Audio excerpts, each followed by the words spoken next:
Midnight Madness. You're gonna get it. The Midnight Madness. You're gonna get it. The Midnight Madness. You're gonna get it. And now the Midnight Madness Show, where it's always sunny and 82 degrees. Here's your host, the DJ Doctor. Good morning, sunny, 82 degrees, live in Manchester, Tennessee. I'm already worn out from the pregame show. I'm having so much fun tonight. Oh, it's been great. It's great. I can't wait for the show to start. So we're going to bust right to it real fast. I'm the DJ Doctor. To my extreme left, next to your alt-delete camera button there on your computer, is the one, the only, the hillbilly heartthrob. How you doing, Jason? I am feeling beautiful today. Oh, God. Okay, let's move right on over to awesome Andy. How you doing, Andy? I'm doing great. You're orange tonight. My favorite color, of course. I would have wore my favorite shoes, my checker shoes, my UT Batteries shoes. wore out? Well, you know, one thing about your birthday is your boss never forgets, and it's a running tradition. They always give me a pair of shoes each birthday, and it's something I don't forget. But I didn't get to wear my orange shoes, and I would have today. But, you know, of course, our guest tonight is a Peyton Manning fan, and that was awesome, you know, because I'm a UT fan all the way. Yes, I'm sure we're going to talk a little football, too, as well as some great music stories. But don't forget, we got Brian, the IT guru genius down there in Pulaski, Tennessee. How you doing, Brian? I'm doing good. Awesome. Everything was sounding good. It sounded great. Can't wait to get the show on. But one more person we got to say thanks to is Chris out there at heatfmradio.com in New York, sharing the love and sharing our music all over the world with all of his people, too. Thank you, Chris. Jason, I give you the great honor to introduce our guest. What a cool night tonight. Oh, yeah, it's going to be another one of those great shows. This is one for the history books. Buckle up is all I'm telling you. Oh, yeah, buckle up. We've got a long way to go. All right. But I bet it feels like it's going to be short. It's going to go quick, and yeah. I'm going to hate that. And we got the one and only Mr. Tommy Barnes. Mr. Tommy Barnes. Thank you. How you doing, Tommy? Oh, I'm doing good. It's been a while. We've been trying to get you on the show for, 4 or 5 years at least since I... It don't seem that long, but I know you guys have been at it a while. I apologize it took so long. But I'm a lazy man. Yeah, I met you at Dan McGinnis up there off of Music Row, 5 years ago at least. Wow. And you and I were already friends on Facebook. I didn't know that's who you were, and we met each other there, and you said, I know you. Yeah. And somebody goes, this is Tommy Barnes. I'm like, oh, man. That was cool. So, Mungo Hammersham. So it was nice to get to meet you in person, and then you're a busy young man. I see you spots here and there in Nashville, but you're busy. You were in New York at one time, I think, a couple of years ago, were you not? Well, I went up there for a few years. Me and Stephen Wesley, we went up there for about 7 or 8 years. We go up there. We had some friends that were cops over in New Jersey, just across the GW. You were in a jail, if I remember right. We had a picture taken in jail. We were we was up there for being out of towners. Yeah. Anyway, we'd go up there and do a benefit. We had some friends that were cop guys up there, and they do a memorial ride every year down to the Slain Officer Memorial down in D.C. Okay. And actually, the guy that had us up there doing that the first year, a guy named Bob Boria, Bob and his wife, Bob, retired this past year, and they bought a little farm out in Lebanon, Tennessee, moved to Tennessee, but just great people. But we'd go up there every year and do a benefit and didn't charge them anything. We'd go up there and do it from the raise the money to go down and pay an honor to the guys that are, slain in the line of duty every year. And that was something we did for 7 years. This past year was the first year we didn't do it. Okay. So maybe next year we'll get to go back. But anyway, it was met a lot of good people up there and had a lot of good times. Excellent. Yep. Excellent. I know you were busy. You're all and a worthy cause too, by the way. So. What's that? A worthy cause. Oh, too, yeah, exactly. Those guys, they risk their life out there every day, And I can't stand a bad cop, nobody likes a bad cop. Right. But, Lord knows where we'd be without the good ones because, And there's way more of the good ones than there are. Yeah, there are. And, it's a tough job. Anyway, I'm just glad they do it so I can play guitar. Yep, do a little songwriting. But anyway, yeah. Well, let's go ahead and have you play guitar. All right. You bust a tune you'd like to start off. I'm going to do this kind of fairly newer. Okay. It's a little thing called It Ain't Taking Her Long to Get Over Me. It goes like this.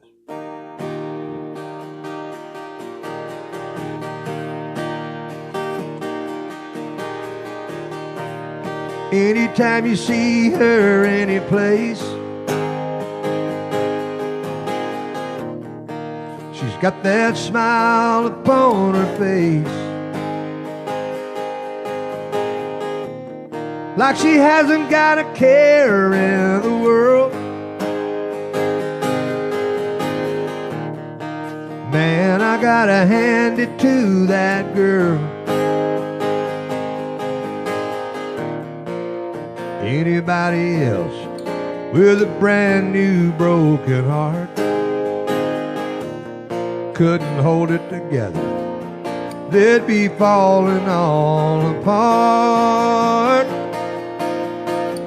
It ain't taking her long to get over me.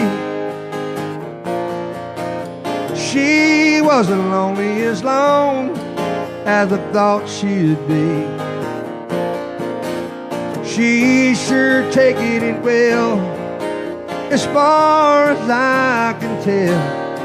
She'll be alright, just you wait and see. It ain't taking her long to get over me.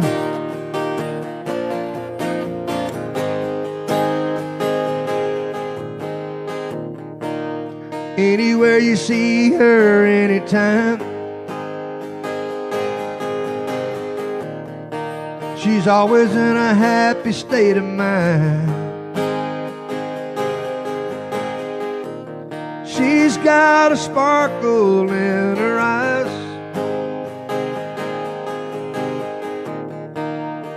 you're never gonna see her cry.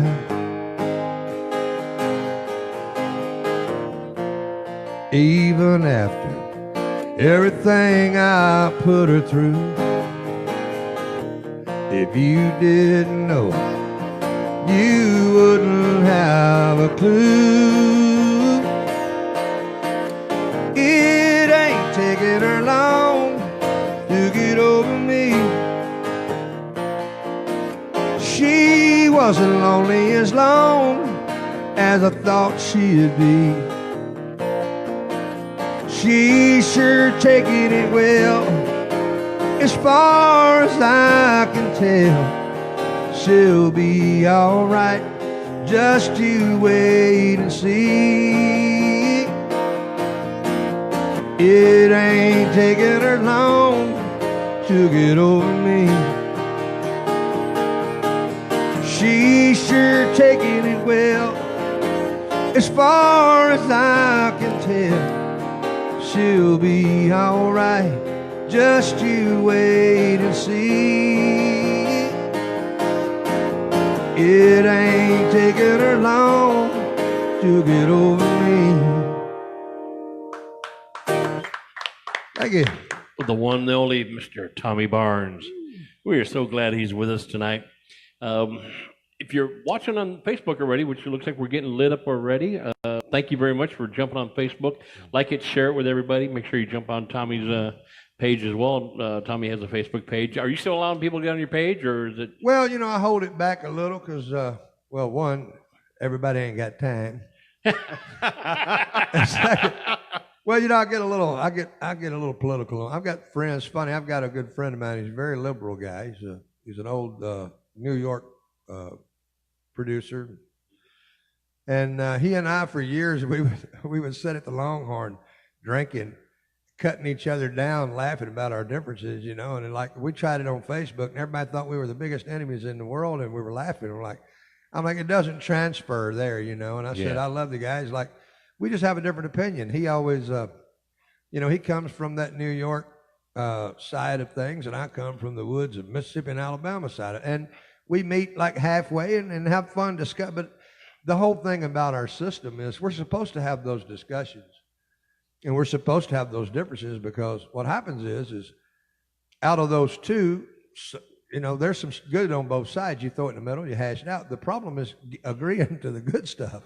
Right. You know, all the stuff. But anyway, we're supposed to have those, but it doesn't always work on Facebook. So I keep a lot of friends that don't share my political views off the page to protect them. You know what I mean? Or to protect me, because that way it's like, okay, if you were having a party with topless women and you knew a guy who hated topless women, would you invite him over to your house for the party? I wouldn't. Right. Just invite the guy over you know doesn't mind the topless women, right? Exactly. That way so you're doing him a favor. So the way I am so I don't use the Facebook for music, you know. To me, it's like that's kind of like the little space, a little cubby hole where I can discuss those things. Because when I'm out in public on stage stuff, I never really get into that stuff. But everybody's got the right to be wrong, and including me. Well, Philip Holland is watching. Hey, how you doing, Says Philip? he missed you from the Longhorn, so Oh yeah. said the old I gang. missed the Longhorn, man. That place was like, you know, it was special, and you had to be there to know. You know, I feel sorry for the new people that don't know. But anyway, man. See, I've been coming down to Tennessee. My mom's from Grundy County, so she's right off the top of the mountain up there. And I was born and raised in Wisconsin, and because of the snow, we always come down here a lot, try to get away from the 120 inches of snow. And I've been through Nashville, I don't know how many thousands of times, but there's so much of the history that I missed, and it's gone. And you're talking about different places and the Broken Spoke and all these places that's been around there, and I missed all that. And I was here at the time. I just wasn't wise enough yet. Well, you know, I got to Nashville in like '83, and I got there right at the tail end of like most of my heroes and buddies, that writers and singers of the time. You know, most of them are gone now, but back then they were like kicking high stride, man. And Nashville was a little more quaint back then. You just had a handful of clubs, so the chances of you running into them any given night of the week was, you know, pretty good odds. Right. And but we just had a handful of clubs, and it was more of a close-knit, tight-knit community. And man, I really missed that. I'm glad that the newer people have more options. You know, like Nashville today, it's a great town, got a lot of great places for people, but I think they're a little more spread out than we were, you know. Right. We were like a small town within Nashville. Paul Pez says hi. Hey, Pez, happy birthday tomorrow. I believe it's tomorrow, right? Oh, I saw it on his Facebook page. It was coming up. So. You know, I made a mistake. I called him Peter a few months back. I had my mind on. I said Peter, and he reminded me real quick it was Paul. So I've been calling him Peter. I call him Peter ever since, just to remind me it's Paul. Just to remind you. Well, he's a super guy. He's always been super nice to me. He was here last week. Cool. Yeah, I think tomorrow's his birthday. He invited me to come get some cake. I don't know if I'm going to be able to make it, but I appreciate the invite, Paul. Save some cake for us, I mean, Paul. Peter. I'll save me some cake, Paul. I think I'm going to be seeing you Thursday or Friday at the songwriter thing over there in Gatlinburg. So I think Paul's going over there for that. So let's kind of find out more about Tommy. Oh, okay. You were talking about you were born in the Kings Oh, area. yeah. I was born in a log cabin me and my daddy built. No, I was born in Tupelo, Mississippi back in 1961, and my father and Elvis were childhood friends. And Really? Yeah, my grandfather and Vernon, they were neighbors for a while. Wow. I don't know if Vernon would admit it, but they were bootleggers back in the day. Mm-hmm. Back then, you was either bootlegging or you was either selling or buying it. But anyway. But that's the way it was back in the day. Well, yeah, I mean, it's, you know, it was rough. It was rough back in those days. It was rough all over, especially in Mississippi. And you think back then, I don't know about now, but back then it was the poorest state out of all 50. Mississippi was the poorest state in the Union. And, you know, we grew up poor in a poor state, so. Yeah. But Mississippi was, so much talent came out of there. But actually, I was talking about Indian Outlaw earlier, my co-writer on that, Gene Simmons. Gene was from Tupelo. Okay.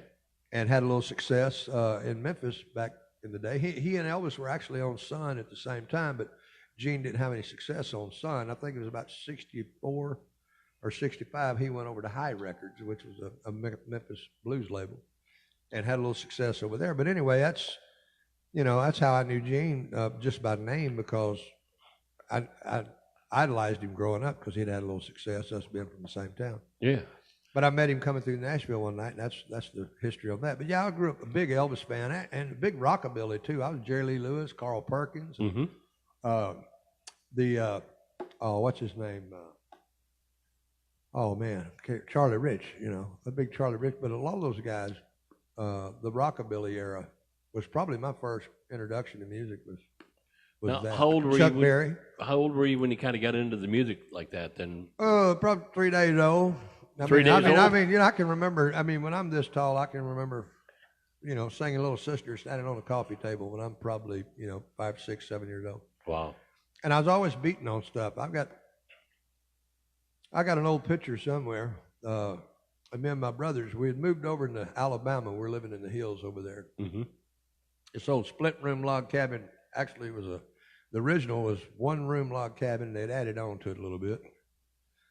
But me and my brothers in the backyard, and I've got a 5-gallon bucket turned upside down with a hubcap nailed onto the end of a broomstick or something. That was my drums. I mean, it's a wonder I'm not a drummer, but you was talking about the drummer earlier. Yes, I am, yeah. But I mean, You're making brownie points so far, Tommy. Well, I mean, That's good. hey, it's all about the groove, man. Yeah, If the drum's a foundation. If the drum's not right, the rest of the song is all wrong. Exactly. And a lot of people don't understand. I do. The drums, you know, I mean, I was raised Pentecostal, and we had drummers before the Grand Ole Opry did. You know, I mean, you're a holy roller. Somebody gonna be beating on something in the church. Yeah. And it had electric guitars in there, man. I mean, you know, growing up like that. I mean, I remember the little church I went to out in the country. The guitar player had a big old double F old Gretsch, and he wasn't afraid to use it. I mean, it was just a lot of music. You know, I was just surrounded by it as a kid. And we had one of the greatest stations in the world back then, too. That's when FM, you know, first came about. And they mixed up everything. They'd play everything from, Merle Haggard to Kool and the Gang. Oh, wow. Okay. Yeah, I mean, it was just phenomenal. So it was Kind of sounds like our shows. yeah, Yeah, that's exactly. what it should be, yeah. We're all genres. Yeah. Was mom and dad into music too, or You know, just- no, but my father was a great singer. He could sing. He sounded a lot like Don Williams. I used to love to listen to Don because he What a reminded great me of my voice. dad. Oh, just like Liquid Velvet. Yeah. Yeah. You know, just I real thought smooth. him and Jim Reeves had Yeah, just exactly. the two of the Yeah, smoothest crooners. voices. Yeah, real smooth. You know, Yeah. and but yeah, my dad could sing. He was one of the most touching things that I ever, as a writer. My father couldn't read. My father couldn't read and write, and after I moved to Nashville, started writing and stuff, and I was down there one time, and my father actually sung one of my songs, and it really touched me. I thought how many times he had to listen to it to learn it because he couldn't read the lyrics. You know? Right. And to hear my father singing a song I wrote, that was pretty cool. Because I go back to one of my earliest memories. I can remember he had a little handheld recorder, and he's holding the mic like a trucker mic, you know, back then. And he's singing "Burning Bridges," "Burning Bridges behind me," and I was just like right up on him, you know. And he was always around somebody to play guitar or something.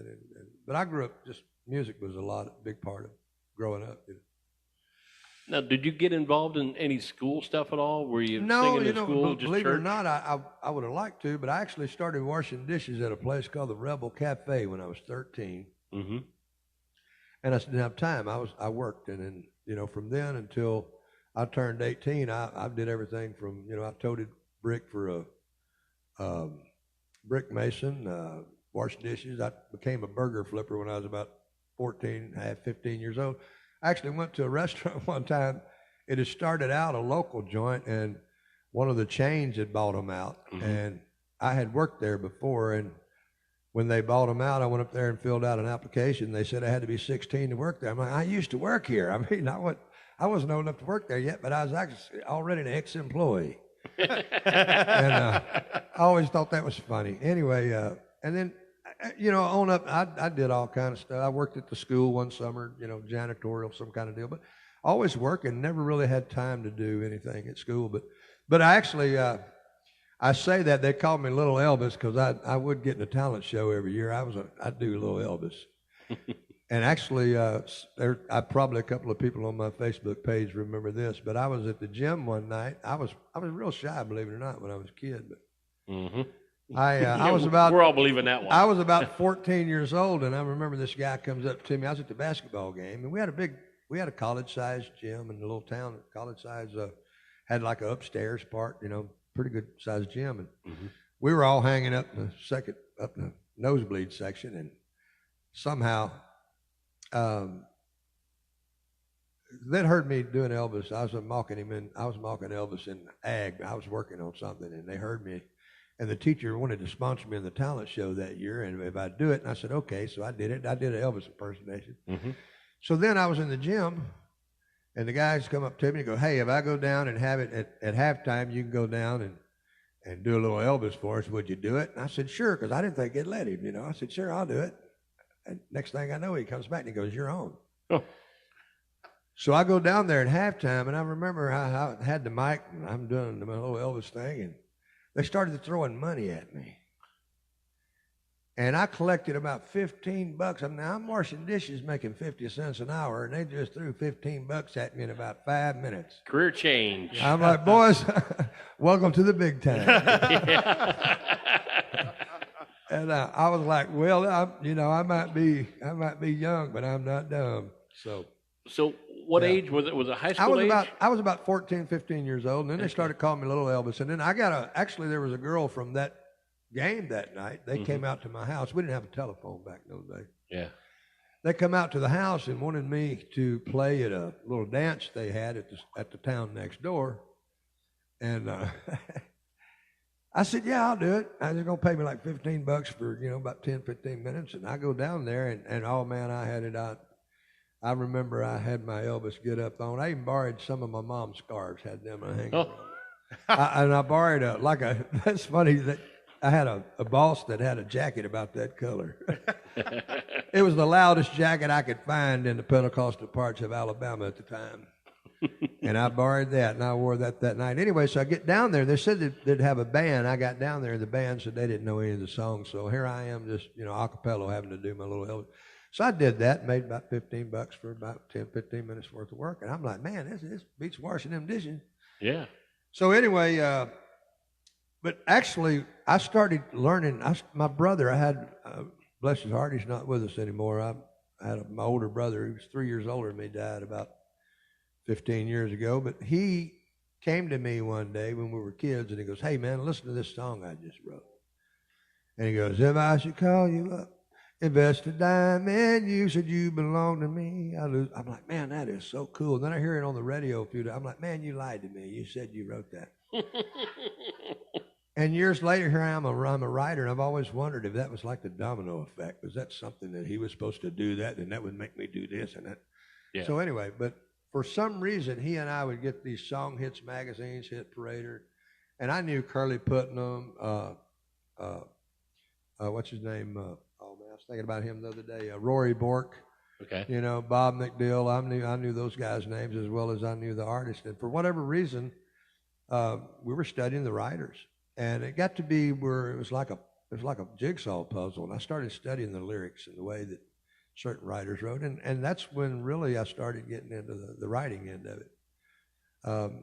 The best I can relate is like a person that loves doing crossword puzzles so much, they start making crossword puzzles. So to me, it was like, so that's when I really started getting into the writing of it. Now, you were doing that still in Alabama, right? Oh, yes. Now, when you went from Alabama to Tennessee, was it a big culture shock on writing styles? Well, it was because I went to Guam in between. Oh, that's right. You were in the military. Big culture shock going to Guam first. I joined the Air Force back in '79. The Iranians had just took over the embassy in Tehran, and I thought we were going to war. And so I went ahead and decided to join the service, and I joined the Air Force. And I never played guitar until I got out to California, and I'm working in this warehouse by myself most of the day. And I'm writing these songs down on the boxes that I'm having to ship out. I had a guy that lived across the hall from me that had a guitar, and I tried to get him to play what I'm singing. He goes, man, there's too many chord changes. And so one day I asked him, would you want to sell that guitar? And he goes, yeah. And so I bought it off of him. And I started, there were so many times I wanted to bust that guitar upside or something, man, because, and, I couldn't, when I started out learning, I couldn't play anybody else's stuff, so I started making up stuff, And that's kind of how it started.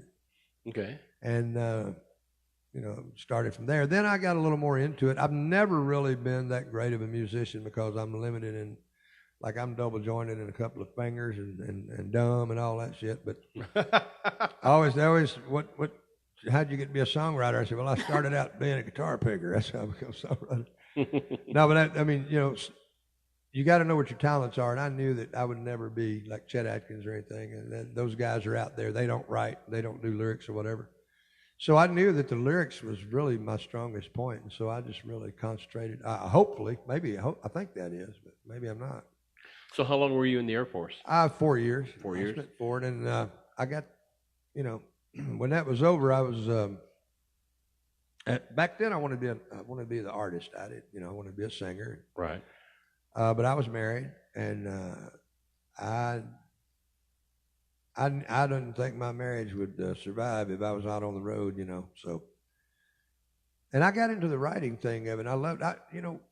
I'd go out on the road with some of these guys, and they'd do like 1 hour of music a day, and the rest of the day they're getting their hair done and nails and photographs and meet and greets, and there was very little music going on. Mm-hmm. And as a writer, you can waste all day playing music. Why don't we go ahead and play another song? All right. Let's see here. I'll play you one. This is one of my newest ones. This is one of my favorites here. It's a little tongue-in-cheek little deal, kind of. Okay. It's called Life on Music Road.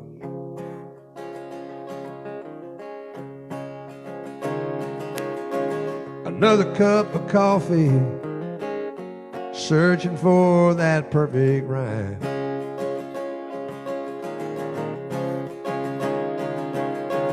Crush another cigarette, I think I've found another line. Hey, I stayed up all night again, nursing a haunting, lonesome melody. I've been doing time on Music Row since November 3rd of '83. Lord, I'm 45 and holding, doing life on Music Row.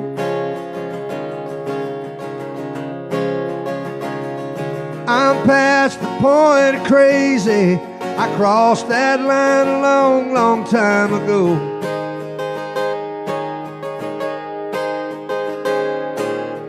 I walked holes in all my soles, tripping down these dusty streets of gold. Lord, I'm 45 and holding, doing life on Music Road.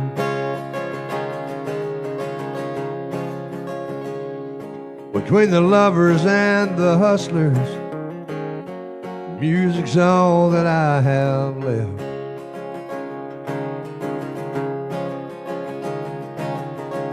Any man with half a mind would move on to something else. Still thinking I can change the world with these little songs I wrote.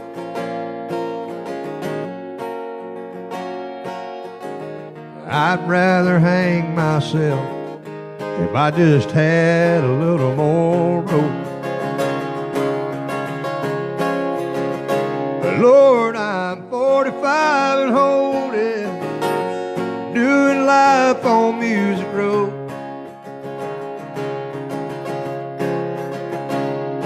I'm past the point of crazy. I crossed that line a long, long time ago.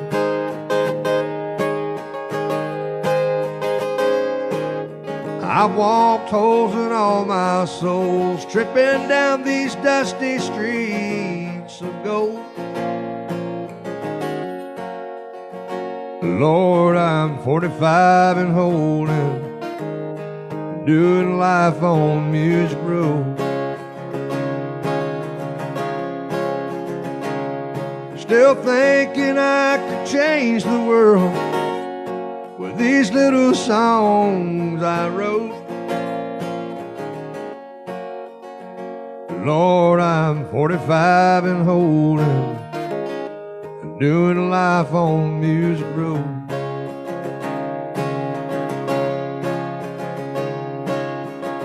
Another cup of coffee, searching for that perfect rhyme.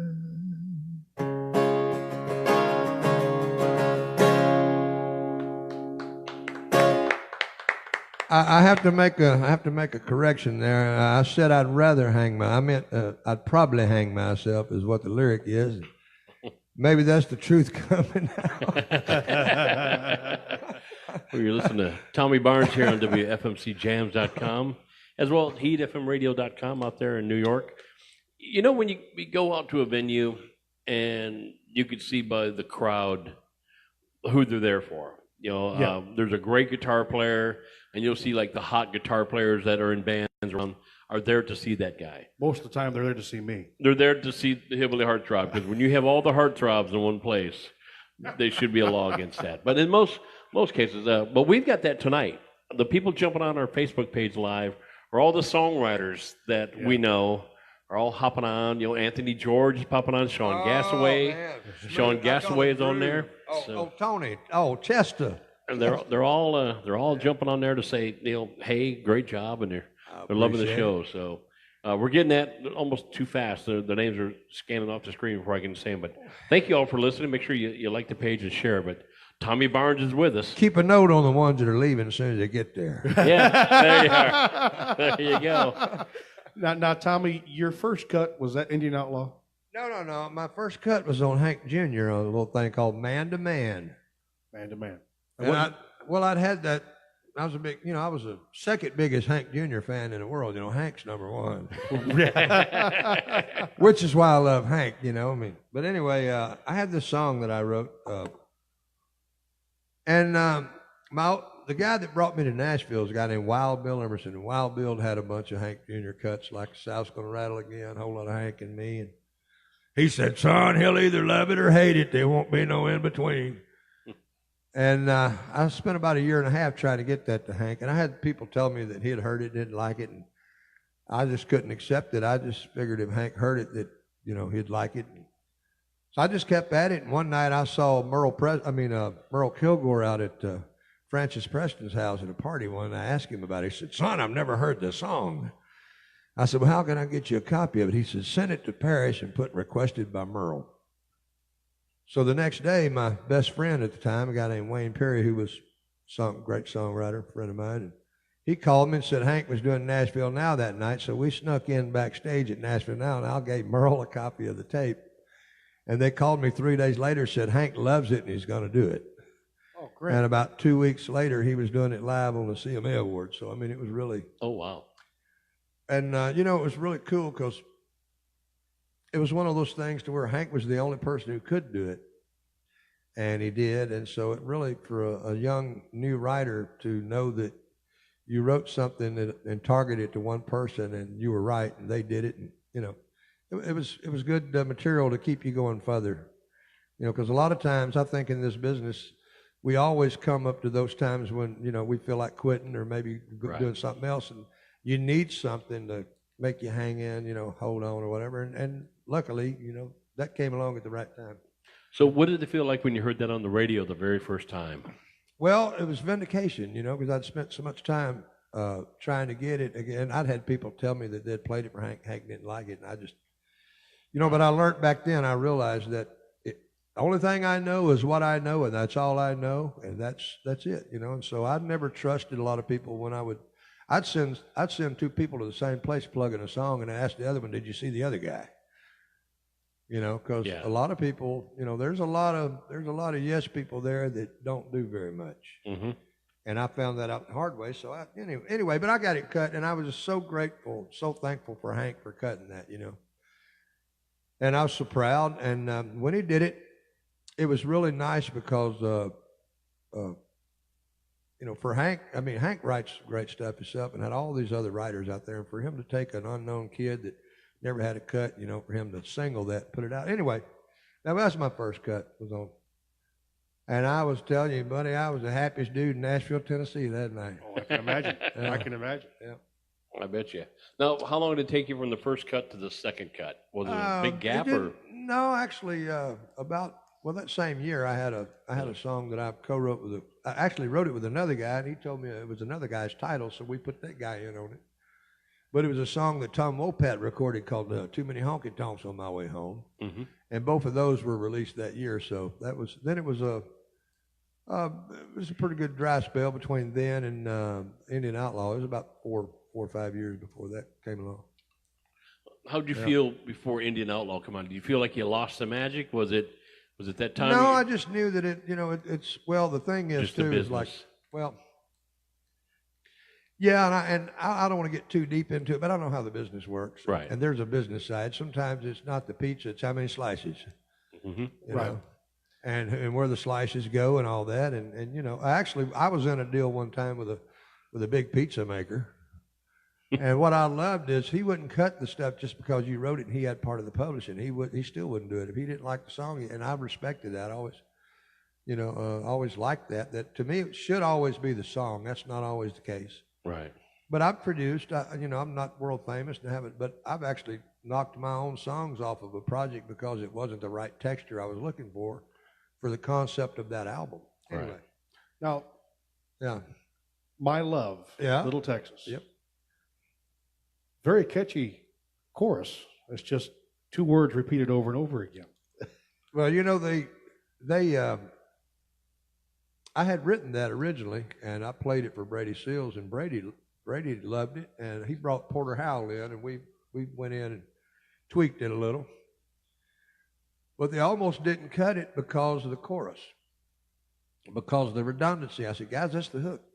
It was. You know, I mean, and thank God they still cut it. You know, they cut it, and it actually, I didn't even know this until a couple of years ago. My brother was telling me, but that was the only number one they had, which actually surprised me because they had some great records, like What Might Have Been, and you know, what's the Texas God Bless Texas. I mean, you know, they had some great stuff, but they were great writers. But anyway, yeah, they almost didn't cut it because of the redundancy. But to me, that was I always felt that was the hook. It was. Thank you. I was in high school, and I remember it coming on the radio, and we'd all sing it going down the road. It's hard for me to say it because I wrote it, but what a great opening line. Get on your mark, gets that. I mean, everybody grew up with that growing up. Yep. You know, it's like get on your mark. It's like it's the start of something. So, start of a song. And so, anyway, it was great. And I'm going to throw a little name out there, Money Holmes. Money, old pal, if you're listening, I'm going to brag on you a little bit, but to me, Money Holmes is one of my favorite writers, but Money's always loved his new stuff because I'd want to see what his first line would be. So many times, to me, that opening line is just, you know, and he's great at that. Money's great at an opening line. Sometimes people will hold off and wait, but sometimes, man, that first line. Well, and I heard that's a key. No, Tommy, again, I'll kid you if I'm a songwriter. I'm not a songwriter. I beat stuff with sticks. That's what I do. But he's got some great hooks he'll tell you about. Yeah. But a friend of mine went to Berkeley. And, I'm sorry to hear that. Yeah.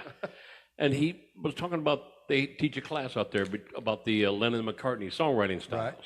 And he took the class. And he said, you know, it wasn't until he took the class that he realized that, and again, I could be quoting wrong here, but I'll try to double check. But he said out of the Lennon-McCartney library, almost half their songs within the first verse or chorus had the words I, you, us, we, me, where it got the artist and the song, the people that were listening kind of like in the song right off the bat. Yes. And he said that was probably one of the biggest successes the Beatles had was they made the listener part of the song right now, right off the bat. And I'll tell you something else about the Beatles. Funny you say that because I was watching I'm a big World War II buff and military buff anyway. Yeah, but I was watching a thing the other night about the SAS, British SAS. Mm-hmm. But they showed a marching band. Listen to a British marching band and then listen to the Beatles. Wow. You can hear the melodies in those marching bands. The Beatles, they grew up, I knew they grew up listening to hearing those old marching bands. A lot, and I was like, I may start listening to them a little bit more because those melodies, I've told people, all you need to know to be a songwriter is love me, do you know I love you? Yeah. So, I mean, the simplicity. And short to the point. What, 2.5-minute songs? I've got a friend, I won't mention his name, and he's a fantastic writer, and he's still rewriting Shakespeare. You know, and he can get way out there. I can too, but I refuse to. I get about halfway to where he's at, turn around, and come back. Right. But one time he's telling me, and we love each other. At least I love him. I think it's reciprocal. But he goes, I'm always going for the obvious. I said, well, obviously. And then one day I had to bring it up to him that even though these obscure little meanderings that he likes to get off on, you know. His greatest success is always the most simplest stuff. Right. And he's done fantastic at it, but I'm trying to show him, yes, obvious, because that's, you know, the simplicity is where people live. And it's nice. Another thing, too, and we've all done it, at least I've done it, but I had the fortitude of having some guys like Jerry Foster, for instance, the great Jerry Foster. I tutored under Foster for, 2 or 3 years when I was just a pup, and Jerry, man, Jerry taught me so much about, and he always called me Thomas. That's when you know you're getting educated, when they pronounce your first name correctly. Yes. And but Jerry, I remember certain things, like Jerry was a stickler for proper English, where I will bastardize the English language for a proper hook. Mm-hmm. And he always hated an inverted phrase. And I was helping him with a laptop a few years ago. And I told him about an old song that I had where I had an inverted line in there, and Jerry hated it. He hated inverted, and so it was years later when I turned it and I came up with a substitute line. And I kept the one that was inverted that I liked, but I wanted to show Jerry that I was paying attention, that I did change it. But the simplicity, that's where people live. But sometimes when I was younger, and then I tutored under Mickey Newberry for a while. Now that right there will shake your pencil. I mean, Newberry was obscure, and very brilliant. And Mickey taught me how to. One of the greatest songs I think he ever wrote was "Just Dropped In to See What Condition My Condition Was In." Right. And I tried imitating that in a couple. Actually, as a matter of fact, I'll play one here in a little bit. That Mickey taught me how to go crazy without losing my mind. But I was trying to justify being a writer, and so what happens? You start trying to impress Mickey Newberry, or you start trying to impress Jerry Foster as a writer, and then you realize that the biggest song I ever had didn't impress nobody, including myself. I impressed my wife when we got the checks, but as far as But it's so childish and so simple and so and it's like, but that's where people live. That's there's no way to break a heart eloquently. Right. Pain's not a beautiful process. It's just simple. Anyway, so a lot of look at the old 70s rock and roll, man, just as simple as it gets. And I know you're an old 70s rock fan. Yeah, and it's still popular today. I can't get no satisfaction, though I try. It's popular today as it was back in the 60s and 70s, and it will be that way for 30 years from now. As a matter of fact, let me do that song for you. Yeah. Now, this song's been recorded 3 or 4 times. A buddy of mine came to me. He was writing for Merle Kilgore at the time, and he was Hank's manager. Rocky brought me this hook. And I promise you, we were sober and straight. But Rocky had like the first 3 or 4 lines, and when I heard it, I'm like, man, that's brilliant. And it's perfect to try to impress Newberry with. Then it goes like this.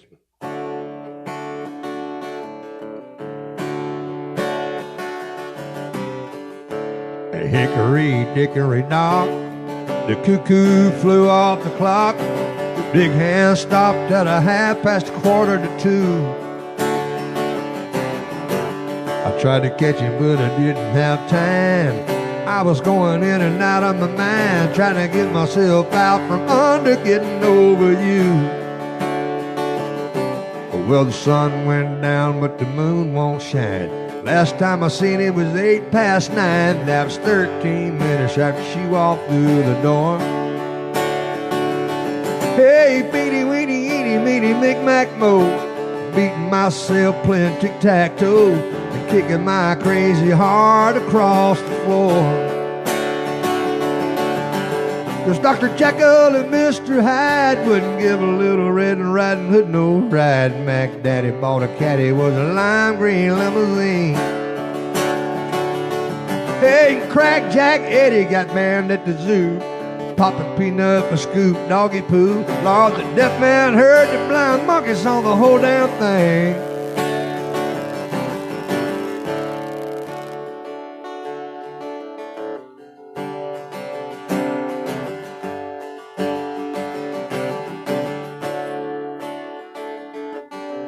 Captain Kangaroo saw Jack and Jill Cruising Music Row in a coupe de ville, eating strawberry pudding and drinking huckleberry wine.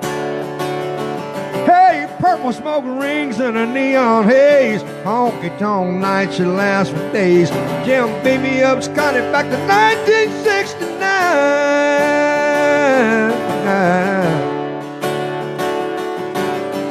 Cause Dr. Heckle and Mr. Jive wouldn't give a little Red and Riding Hood no ride. Mac Daddy bought a caddy, was a lime green limousine. Hey, Crack Jack Eddie got banned at the zoo, popping peanuts with Scoop Doggy Who. Lord, the deaf man heard the blind monkey saw the whole damn thing. Hickory dickory dock, the cuckoo's back on the clock. It's time to get up off the wrong side of the bed.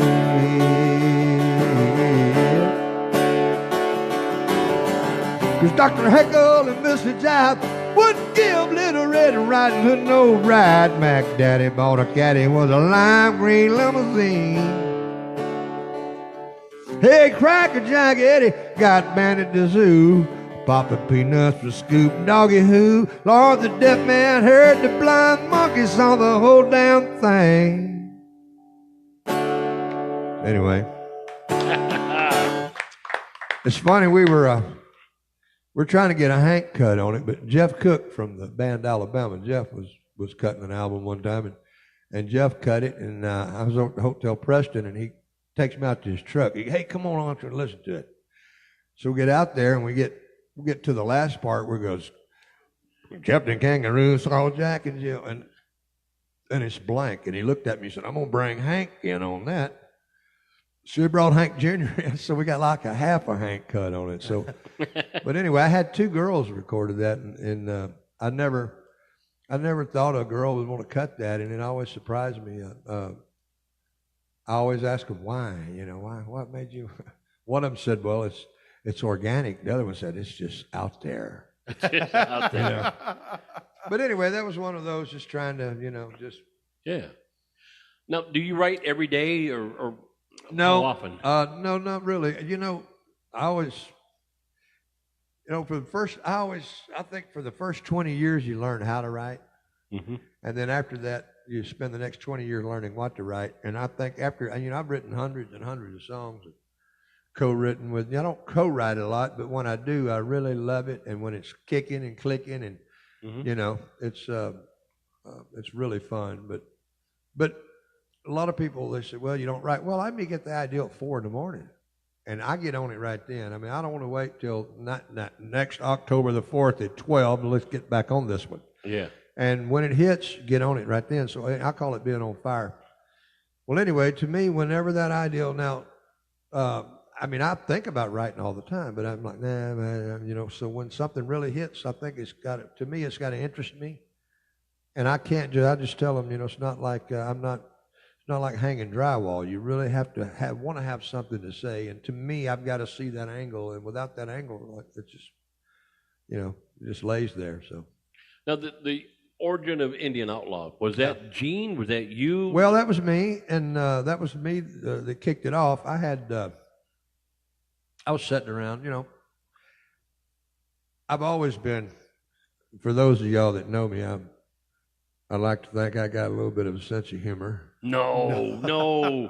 I thought he was a straight man. And I'm like, so think about, my wife being Japanese. I'm like, hey, you got Japanese outlaws, you got Korean outlaws. No, I'm like, well, you had cowboys and Indians, so a lot of people relate cowboys to outlaws. I'm like, what about an Indian that's an outlaw? And there was something about the in and out, and the Indian outlaw. And so when I first started, I just started making up words that would rhyme, like wigwam, tom-tom, smoke some. And I got into it. It's funny, I've got an old buddy of mine named Sandy, and Sandy, bless his heart, Sandy wanted to write that with me. But he wanted to write like, Daniel Boone was a man with a big man with an eye. And I'm like, no, I just, that's not the way we're going with it. And so, trying to be polite, I just disregarded what Sandy brought to the table. You know, we were friends. I just never thought it was going to amount to anything anyway. But so when I met Gene, Gene had a hit on Haunted House back about '64. And I was in a friend's apartment one night, and he was passing through, headed back to Myrtle Beach, and she goes, Tommy Barnes, Gene Simmons. Gene Simmons, Tommy. I said, you ain't Haunted House, Gene? He said, yep. I said, oh, man, I've heard about you all my life. And he had a hit on a song that him and Sam the Sham both had a hit on. And at one time, him and Sam the Sham were actually roommates in Memphis. Oh, cool. But they both had a hit on, well, they just moved in a new house today. Moving was hard, but it got squared away. Well, I'd always thought Gene wrote it. And so he said, no, son, I didn't write it. I was singing it. And I said, well, anybody that would understand that would understand what I've got going on this. And I played him what I had on Indian Outlaw. And that quick, Gene goes, I can kill a deer, a buffalo, with an arrow and a hickory bow from 100 yards. Don't you know we'll do it all the time. I said, that's it. That's where we're going. So we finished it. And Gene was headed back to Myrtle Beach, and Gene didn't know anything about it for till it got cut. I mean, that's like 5 years later. He was working in a mobile home factory. Oh, wow! He had forgot all about the song. He was just passing through, And a couple of years after it had been out, I saw Sandy again, and Sandy looked like somebody had stole the prize out of his Cheerios that morning.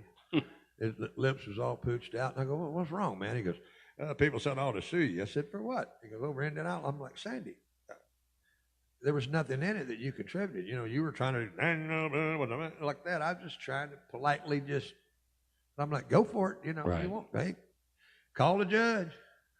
But I learned back then, too, it's like, that's another thing, like,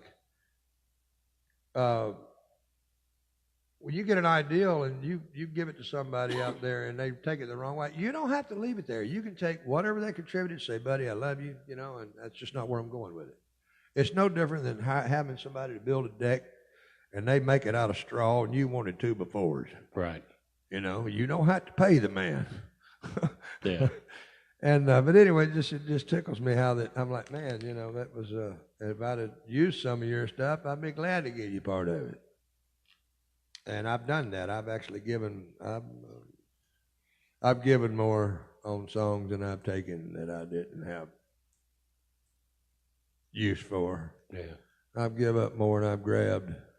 But anyway, I got tickled how he's all holding lips all pooched out. I'm like, man, but I never saw that song coming either. When it hit, I couldn't believe that was the one. But that just goes to show you how. It's like the public. You're trying to guess what they like, and who knows, man. And I think you were telling us off air how that came about with you and Tim McGraw. Yep. Well, are you able to say that? Yeah, I met Tim. I just had the Hank Jr. cut and Tom Wopat on the Too Many Honky Tonks. I think they were both on the jukebox there at the Hall of Fame. That's where about all the new people landed. The Hall of Fame lounge at that time. I was sitting at the bar, and Tim comes up and introduced himself to me. He said, hi, I'm Tim McGraw. My dad's Tug McGraw. I said, I'm new in town looking for some songs, try to get a deal. And we wound up upstairs, I guess, I don't know, a couple hours just playing guitar, getting to know each other and stuff. And I actually played him in an Outlaw that night. Mm-hmm. And he loved it from that moment on. I mean, and it's funny later. I had some friends. Even I heard Merle Kilgore said one time. I heard Merle say, "Boy, Hank would be mad if he thought I'd never pitched that to him." But I never thought anybody would cut it. And there's Tim worried everybody in town would get it before he had a chance to let it out. And anyway, a lot of people don't know this, but I actually, when Tim said he was going in to cut, he took 2 of my songs. Tim cut 2 songs to get his deal with. Mm-hmm. And they were both mine. It was a song I wrote called I Have to Take a Leave and Setting Down Because I Can't Stand to See Her Go. And another one called Working My Way Back Down. And I went to my best friend at the time, Wayne Perry. I was always impressed with what Wayne could do with just a little bit of money in the studio. Mm-hmm. Had a lot more experience than I did. I said, hey, man, let's go in there and help this guy. We know somebody's going to screw him around. And so we went to the studio. Tim recorded those 2 songs, and Wayne helped produce that on him. And those were the 2 songs that Tim used to get his deal with. And that was 5 years before Outlaw. So I mean, that was, in the very foundation of the game. Hmm. But Tim always loved out. I mean, I always gave him credit for sticking to his guns because they really didn't want him cutting it. But he believed he was playing it live, and he saw the response out there. And you just had a feeling, you know, that if they put it out, it'd work. And he was right. They did, and it worked. And I give him credit. And I don't know if he could have done it for anybody else, but I think Tim was always great at picking songs for himself. Right. There for a while, I don't really pay attention to what he's doing lately because, you know, I don't pay attention to what was on the radio at the time, you know, because I'm afraid you'll wind up getting somebody's melody stuck in your head or something. But, man, he had a slew of great songs there for a while, and he was picking them, so. Well, that's cool. I think it's funny how lives cross and how we live in a small world. It's funny, years and years ago, again, and everybody knows that listens to the station any length of time that I am not country. Jason is the country. I'm the old rock and roller. But when I started getting back after my little spat and was playing in a country band, and I was introduced to this song, and we were playing it, ironically, 20 years later, I'm going to be sitting in a room with the guy who co-wrote that song. I think that's just kind of, isn't that weird how life takes those little turns? The same thing. I grew up in the 80s and 90s and grew up in country music. Mm-hmm. And now, you know, I get, Jerry Foster was here. And I Right. sang so many of Jerry's songs And Jimmy growing up. Payne. And Jimmy Payne. Oh, yeah. And then we've got Tommy here, and I've sang a lot of his songs just as well. I just think it's cool. It's just cool how it comes back, but it's just pretty neat. We're sitting there going, well, I'm learning a song that was already a hit that I've never heard of. And no offense to anybody in the room, but I'm like, I've never heard this song. And they're all going, how do you not know Indian Outlaw? It's Tim McGraw. And I'm like going, he wears a cowboy hat, right? I don't listen to stuff most people. I mean, you know, people don't realize Elvis didn't have that many number ones, you know. I mean, Yes. I mean, really, people think everybody in the world bought an Elvis record, and that's not true. I mean, there's a lot of them. And tell me if this ain't wrong, Tommy. Yeah. Elvis only had 3 Grammys. I wouldn't doubt that. They always say that's consolation prize anyway. And I'm like, well, first of all, Vince Gill's got 21. Elvis has got 3. Beatles have got 7. I'm not going to say the name of the because I don't want our people to turn off the radio station. But there's somebody out there that has got more than Vince Gill and gets booed off of every major stage. Yeah, gets booed off every major stage. Well, you know, Jesus was never nominated for Faith Healer of the Year. Tom will be here all week. Try the veal. He still did all right, you know. Yes, he did okay, Yeah, didn't he? So, yeah. Well, that's cool. But- Well, you know, it's an industry. It's like everything else. You ever notice how growing up that the beautiful girl whose daddy was a trash man never got to be a hog calling queen? It was always a girl whose daddy owned the Chrysler dealership. Yeah, doctor, dentist. And he'd give him discounts on them new pickups down there because he knew that's the only way to get that old gal anything with a trophy. And not saying it happens in every little town. Politics? Are you saying politics? Well, I mean, well, you know what? It's life, man, and that's the whole thing. It's all life, you know. It's like, you know, it's like the weather. You got rainy days, you got warm days, sunny days. I mean, it's kind of whatever's going on right now is going to change. So if you're upbeat, good things happening, you know, the lows are coming, baby. See, that's the thing, though, here in the radio station, it's always sunny and 82 degrees. Always. Always. Yeah. On the 13th floor of the skyrise. Yeah, because the man with the big voice says so. That's right. Tommy, let's go ahead and play a song. Okay. That's what I was going to say. Well, before we do that, I want to ask, how come the weatherman gives you a 5-day forecast and then he's back tomorrow? I mean, shouldn't you take 4 days off? I want to do a little. Now, this is country. This is about as country as I get right here. Little song me and a buddy of mine wrote. He works for one of them agencies up in D.C. I don't want to mention right now because they're under a lot of investigation here lately. Well, I know you don't love me. I don't even cross your mind. But I still think about us. And once upon a time, I still can't believe it's over. After all we've been through, I know it wasn't perfect, but I thought we were worth it. I'll die loving you. I'll die loving you. That's one thing I know how to do. I don't want nobody else. I'd rather miss you by myself. I tried moving on, but I've been loving you too long. And girl, for what it's worth, with my last breath on her, I'll die loving you. When I think about us, it always makes me sad.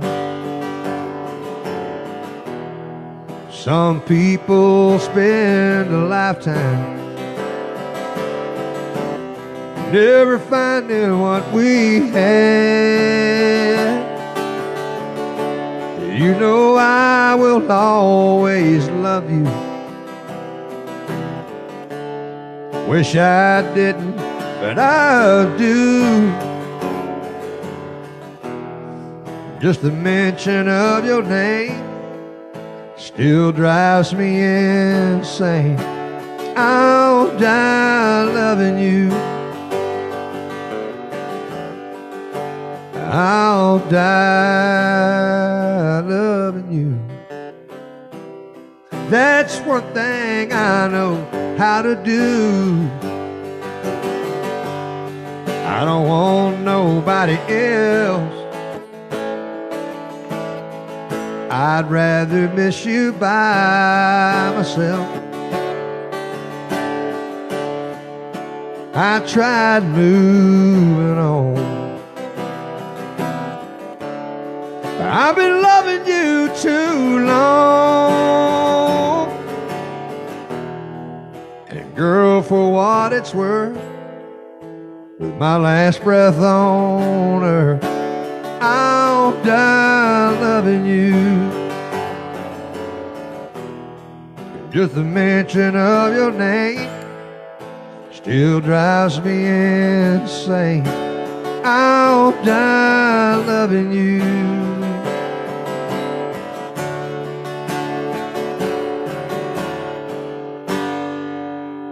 Thank you very much, Kaya. What a beautiful song. Thank you. I co-wrote that with a buddy from up in D.C., a guy named Scott McMillan. Scott works for the FBI. He's an instructor up there at Quantico. But Oh, cool. that was the first song we wrote together. And I remember I just finished that song, It Ain't Taking Her Long to Get Over. And I played him that, and he was more digging that than the one we were writing at the time. But he loves it now. I mean, you know, he loves the song. But it was so cool to know that we're writing what I think is one of the best songs I've written in a long time, and he's digging the other song I just played him just to see what he thought about it. You know, anyway, that's, and I love writing, co-writing when it works, and when you're, nothing worse than trying to write a song and you're both going different ways with it, and it just never comes together, you know. Right. No click. No. Yeah. What? Do you have a favorite song you've written at this point?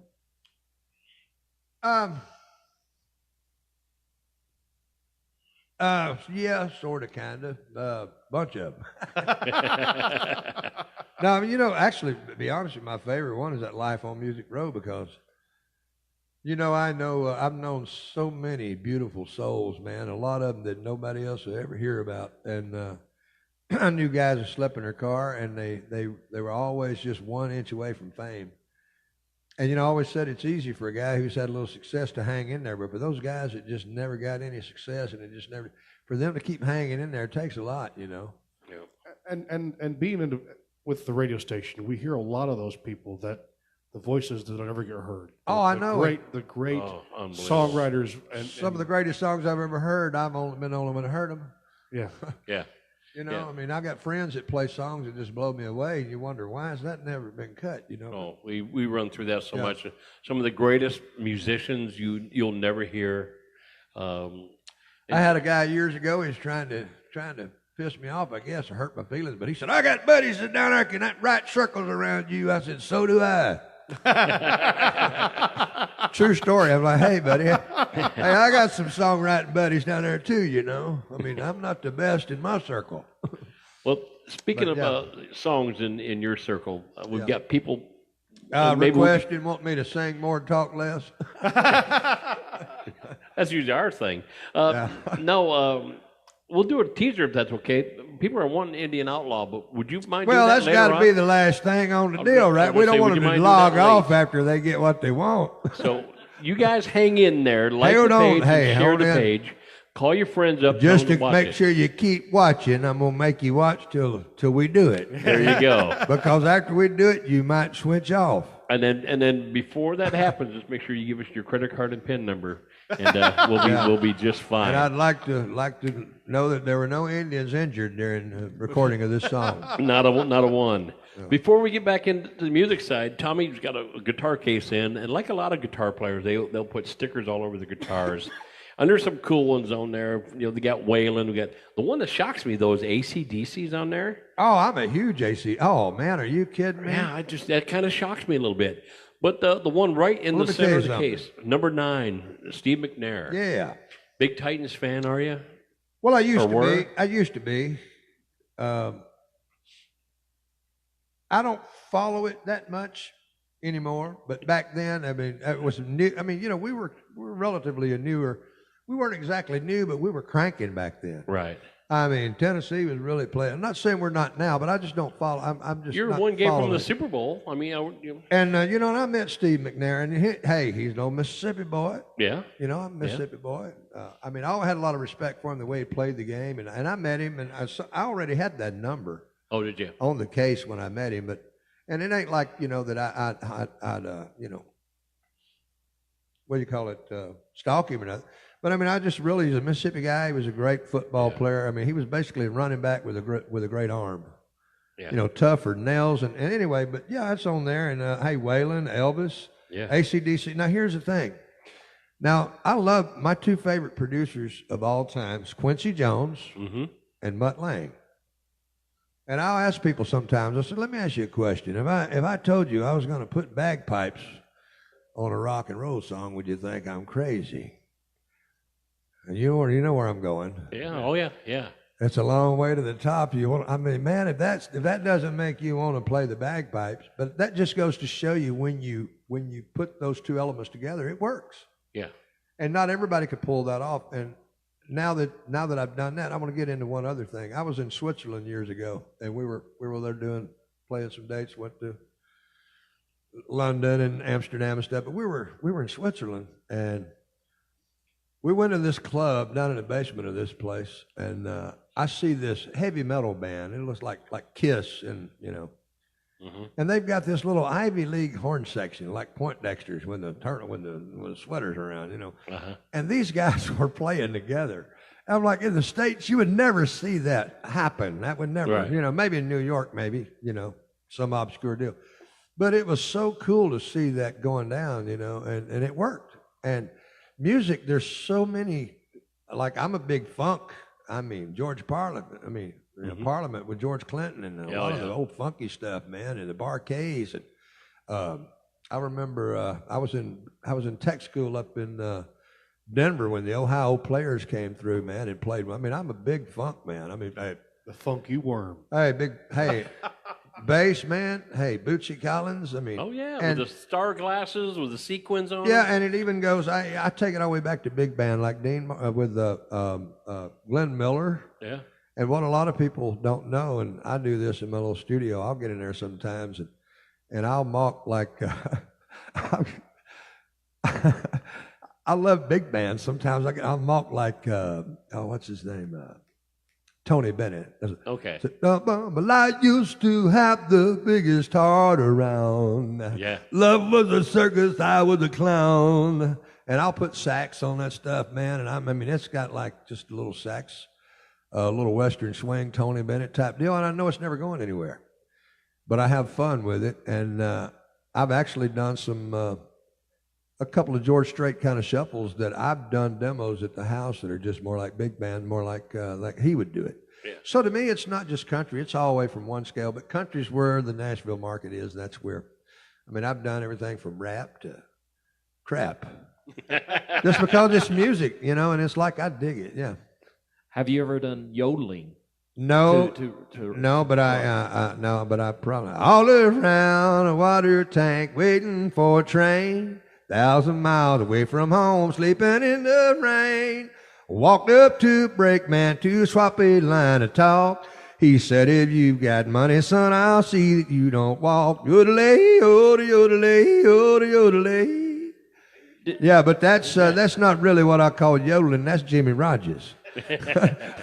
There's a band that I caught the other day called Hocus Pocus. Do you remember I think them? I've heard of them, yeah. And they yodeled this song.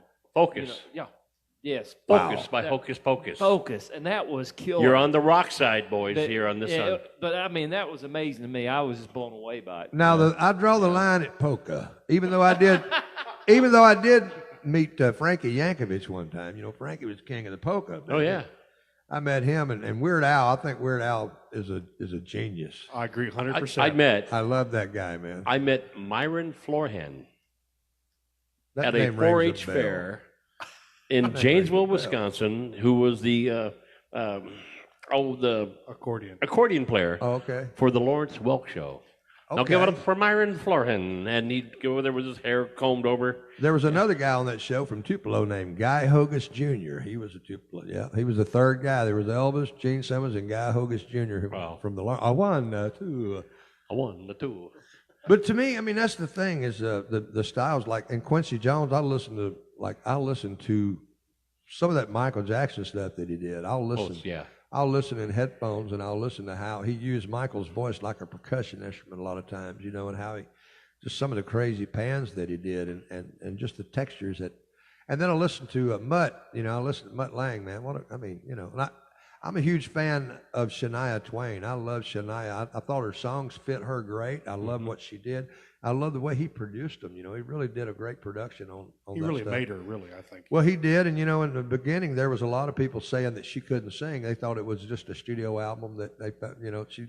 But I actually saw her one time, which I knew she could, you know. But anyway, I saw her one time with she had another lady's band. I think she kept her drummer.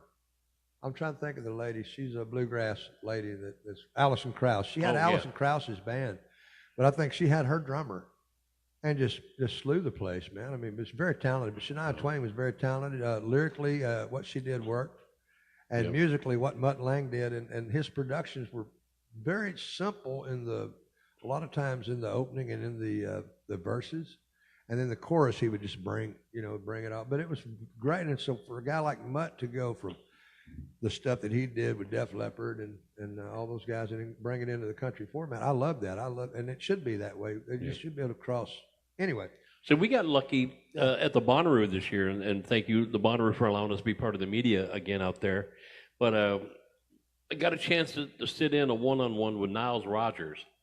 And then he came out with Chic and performed hour and a half show. It was a great show. You could not stop dancing. I mean, it was just like an ocean of people just moving and dancing and grooving. But he produces everybody from Madonna to Duran Duran to Chic to Sister Sledge, and it was one after another. And boy, just the feel and the groove. You didn't have to like the music; it moved you. You know, it's funny because I went and did a little research the other day on a guy that David Kurtzenbaum. Okay.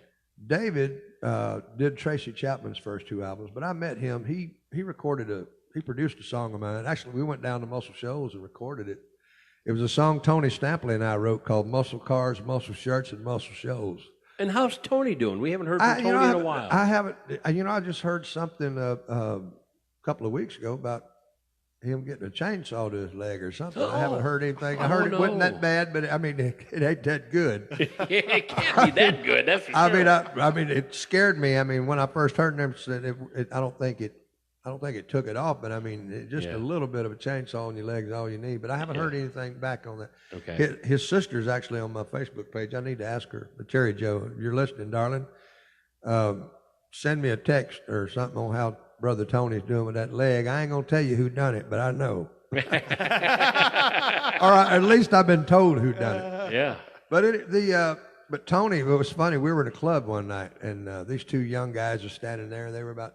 I just actually met one of the guys a couple of months ago. That was one of them, but he's standing there, and they looked like they walked out of 1975.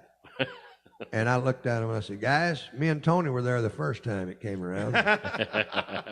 And I said, the only thing y'all missed was muscle cars, muscle shirts, and muscle shows. Me and Tony looked at each other, you know.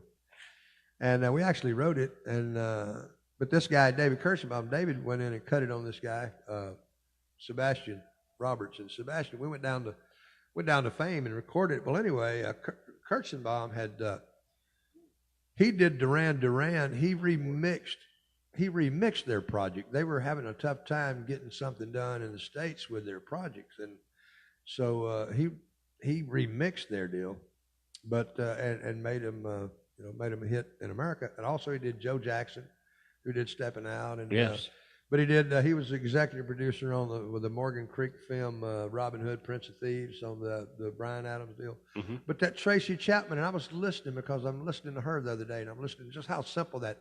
Give me one reason to stay here, and I'll turn this back around. If you ain't dancing, you're dead. And just listen to the soul of the voice and that simple guitar, and there wasn't a lot there, but look what was there. And those, the simplicity of it too, but it just goes to show you. I mean, I think her first album sold like 17 million or something. Yeah, and should have. Well, I mean, I love the fact he didn't overproduce her, Yep. But you're talking about the Duran Duran and stuff like that. Those the 80s was probably my least favorite musical time as far as rock. And it was mine as I was going through it.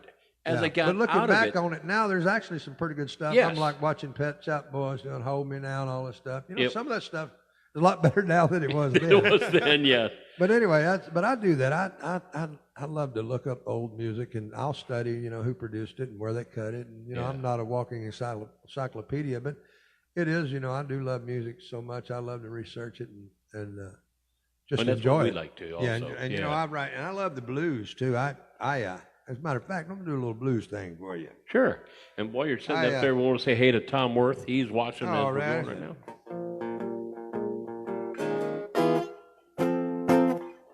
Let me see here. I don't do this a lot, but a little thing called "The Only Thing That's Never Let Me Down Is the Blues."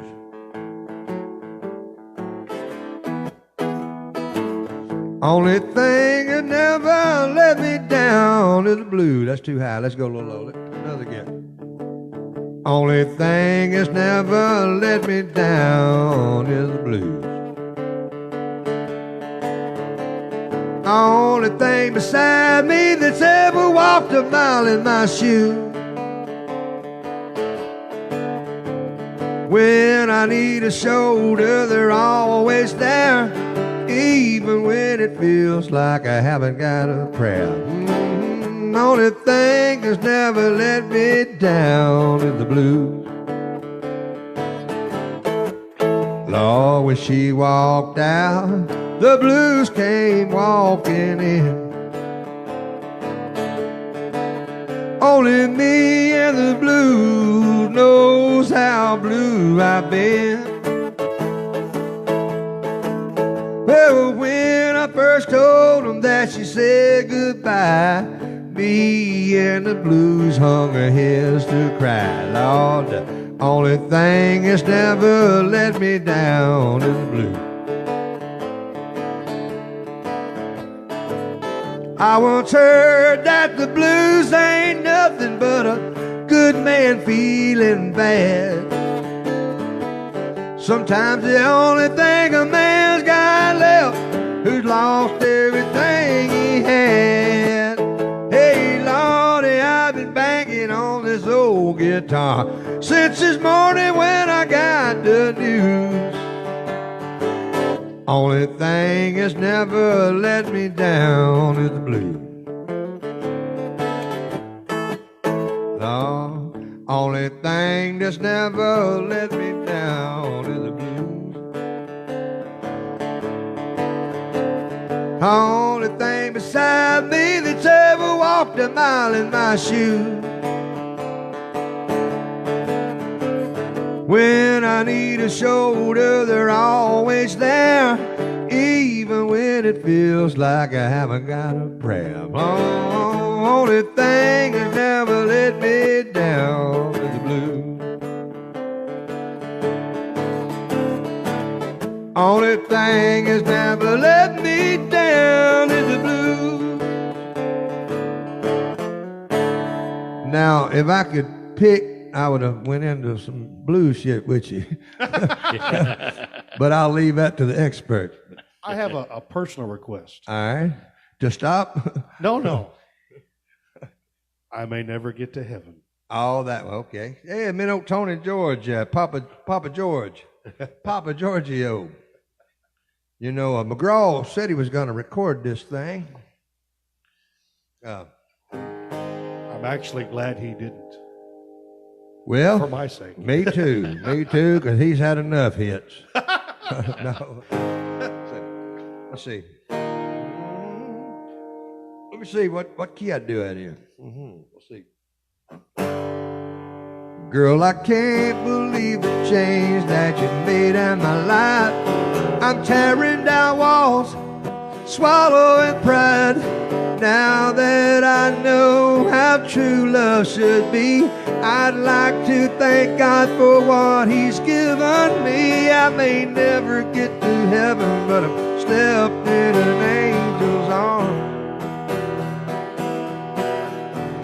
I've slept with the devil and an angel was twice as warm. I was loving in the dark, searching for the light. When I looked up on your love that cold, lonely night, I may never get to heaven, but I've slept in an angel's arms. Girl, I was a gambler and I paid the price. I found hell on earth was no paradise. Now that I know what heaven beholds, I'll give you my word, girl, I'll never let go. I may never get to heaven, but I've slept in an angel's arms. I've slept with the devil and an angel was twice as warm. I was loving in the dark, searching for the light. When I looked up on your love that cold, lonely night, I may never get to heaven, but I've slept in an angel's arms. I may never get to heaven, but I've slept in an angel's arms. I could hear McGraw sing. I may never get to heaven, but I slept in an angel's arms. I've slept with the devil, but an angel was twice as warm. I mean, the phrasing is right there, man. That's right there. Anyway. You know, I'm going to do a little bragging here, too, man. I'm going to do a little thing here for you. Brady Sills recorded this song. And well, if everything goes as planned, that's going to be the title cut for the next album. Oh, way to go, baby. I like the way you think. I'm so glad he didn't cut it now.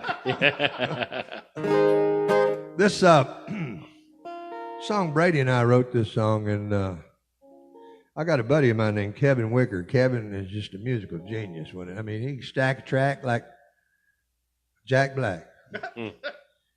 But he did the background harmonies on this thing. Sound like the Beach Boys on Helium. That was a great... But Rodney Crowell recorded this on Brady Sills, and they brought Max Carl from 38 Special and Timothy B. Smith from the Eagles, brought those guys in to do the harmony parts. And, wow. And they did a great job, man, but Kevin still, in my opinion, beat them, and that's hard to do. But that's just how good it was. But anyway, so they thought about releasing it. They thought it was going to be a little summertime little deal, but they didn't, but I think they missed it. Anyway, the little thing goes like this. See, girl, say,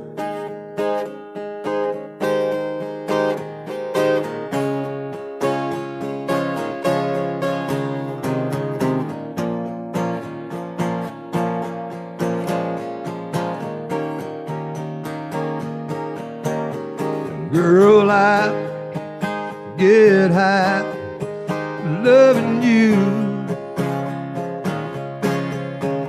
Girl, I get high just by the things you do. 'Cause girl, I'm heaven bound every time you come around. 'Cause I get high loving you.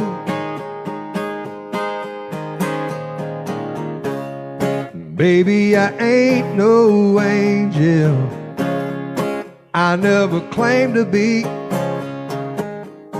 There's just something about your love brings out the best in me. Girl, when I'm in your arms, surrounded with all your charm, there's no place else I'd rather be. 'Cause I get high loving you. Girl, I get high just by the things you do. 'Cause my feet leave the ground every time you come around. 'Cause I get high loving you.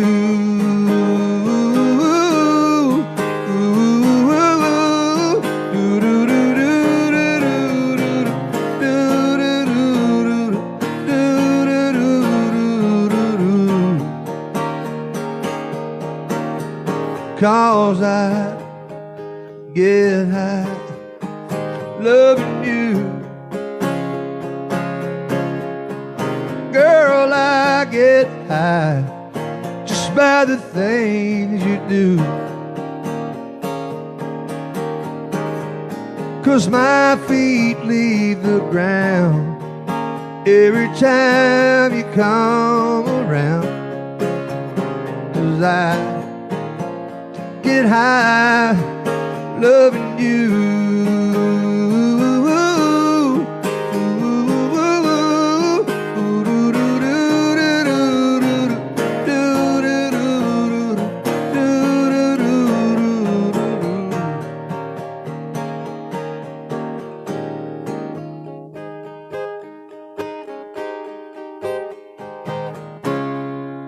Anyway, it goes kind of like that. And we're talking about the rock thing earlier. Back in about 90, about 91, 92, I did a deal with Hamstein, which was Bill Ham and Jimmy Bowen. And Bill Ham had ZZ Top. Mm-hmm. And that was one of the things that I was excited about, because I was trying to get some ZZ Top cuts, because I was writing things like, 'cause I'm gunning for your loving, baby. Let's see, let me take it off, like I said. 'Cause I'm gunning for your loving, baby. I'm a shooting for the heart. I'm a firing all my bullets. I ain't giving anyone a shot. Anyway, so I'm like, man, I'm gonna get in there and get me some ZZ Top shit cut. And I get in there and find out they've only had like one song in their whole career that they didn't write. I'm like, oh man, because I was writing thing like adios amigos, senorita, I can't stay. So I'm a huge ZZ Top fan. Oh yeah, I mean, all that stuff. And Aerosmith, the big Aerosmith band, Merle Haggard, Burn God, and all. I mean, you name it, man. It's I always thought Billy Gibbons from ZZ was always underrated, except for musicians talk about him. I thought he was just a little underrated. I thought he was a great guitar how player. can three guys make that much noise sound that good? I mean, you know what I mean? Just phenomenal stuff they put out. And great showmen. Their show, man, that the synchronization of their shows was just, I mean, three guys raising that much hell, man. Yes. I mean, and that's, it's energy. That's the thing. It's, energy. Music's either energy or emotion or lack of it. Right. Right.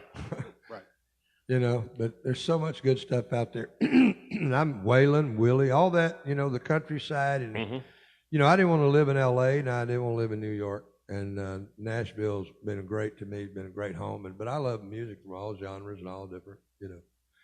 But Nashville became the town, and country. I remember Bowen told me one time, he said, they hate.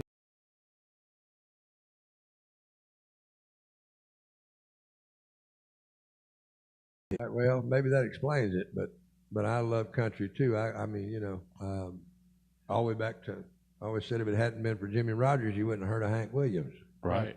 Yeah. Now, one of the first nights I got to meet you, you were talking about, and maybe you already told the story and it slipped by me tonight, but you were talking about people who might have owned a Buick. I think it was a Buick or a Pontiac.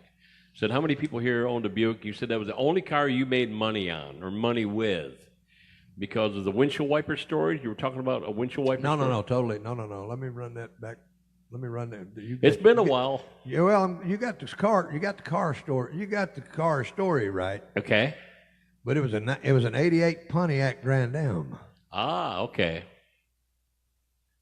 And I was leaving my mom's house in North Alabama, and I was pulling up into my buddy Wild Bill Emerson, lived about 40 miles away, and he was out in his garden, and I come pulling up, and it just started raining. And I had that old Pontiac. I turned the windshield wipers on, and they were going. I was like, well, it's been a raining on and on ever since you've been gone, girl. Those dark clouds keep a rolling in. Every time I think I might catch myself a glimpse of sunlight, the bottle falls out again. Well, I can barely keep afloat. I'm up the creek without a boat, and I've been adrift heaven knows how long. It's been a rainy 40 days and a 40 nights since you've been gone. Hey, well, drip, drip, drip goes the sound of the rain. The four winds are blowing like a hurricane. My friend said I should settle for any port in a storm. I'd rather be inside your loving arms, safe and warm. Girl, it's been a long time since I've seen sunshine. Baby, won't you come back home? It's been a rainy 40 days and a 40 nights since you've been gone. So anyway, I say, hey, Bill, I got this thing, man. And he goes, oh, son, I done got me a Noah's Ark song. Got a Noah's Ark song. I got me, and he did. And actually, the Oak Ridge boys said, hey, the good Lord spoke to Noah, and he told him about the flood. Said, Noah built a vessel and built it out of gopher wood, and built it big and tall and strong so it won't be torn apart. Well, old Noah built him a masterpiece, and he called it Noah's Ark. Anyway, so he wrote, and well, McGraw recorded that on the Indian Outlaw album. And I was the only writer and had half the publishing on it, so I bet Wild Bill wished he'd have had another Noah's Ark song. Anyway, McGraw cut that. I remember that first year at Fanfare out there, just as he's playing it, it starts raining, and I was out, I'm like, Cat Daddy. That's perfect, you know. But a lot of people didn't realize I had anything to do with that one. But actually, until Indian Outlaw went on the Greatest Hits album, that was the money-makingest one I'd had because I had such many slices of the pie. Right. And but it sold like 7 million copies and didn't get no airplay. But that's all right. It sold a lot. But anyway, but I love that car because first off, I love the car. I still tell my wife about it. I loved that car. It was almost. I bought it because of the sound system. It had a Bose, and they had acoustically tuned that cabin for those speakers, man. And they did a fine job. That was the best. I don't know about the car was a piece of shit, but the stereo was great. I mean, the stereo still runs good. Yeah. But I gave it to my father. I gave it to him, and then when he passed away, my brother got it, and my brother, he got rid of it as soon as I'm like, man, that car paid for itself. But I wrote 40 Days, 40 Nights to the windshield wiper tempo. And I loved that car. Like I said, it paid for itself. Yeah. And I talk to my dog a lot, too. I talk to my dog sometimes. I'll get an idea like, It worked for Son of Sam, too. Well, yeah. Well, I think his dog talked to him. Yeah, it was a neighbor's dog, I think. Oh, Yeah. well, I think the dog was talking to Sam, though. It was his problem. Yeah, that's what it was. I don't let my dog talk back to me. Nothing I hate worse than a talking dog. How many cuts have you had? Oh, not enough. Not enough. Good answer. Oh, probably way too many. Not that many. I've done more with less than most people. I've had a lot of cuts. A lot of them didn't go anywhere, but I'm still just as happy for the person that never sells more than 2 records, because I love it when somebody, out of all the songs in the world out there, and somebody thinks your song is the one that's going to do it for them. I love that, I actually got a buddy of mine, and I won't mention his name right now, but because I don't have his permission. But he posted he cut us, and it's funny, he don't know this yet. I don't think I ever told him, but he's cut a song of mine. It's an independent deal, and he's getting some good action on it out there. And but this song that he recorded, I had this little verse part. The first part, it was like a sonnet. I never thought I would ever write the song. Never thought it would ever be a song. And then one day, a few years back, I just was playing with a melody or something, and it just fell out. I'm like, well, that does work, don't it? And so anyway, he cut it. It's the only time it's ever been recorded. And I actually listened to his version of it last night, and I was just so honored that, of all the songs out there, man, that's one that, and it's doing him well. He's getting number ones a few places where they're playing it.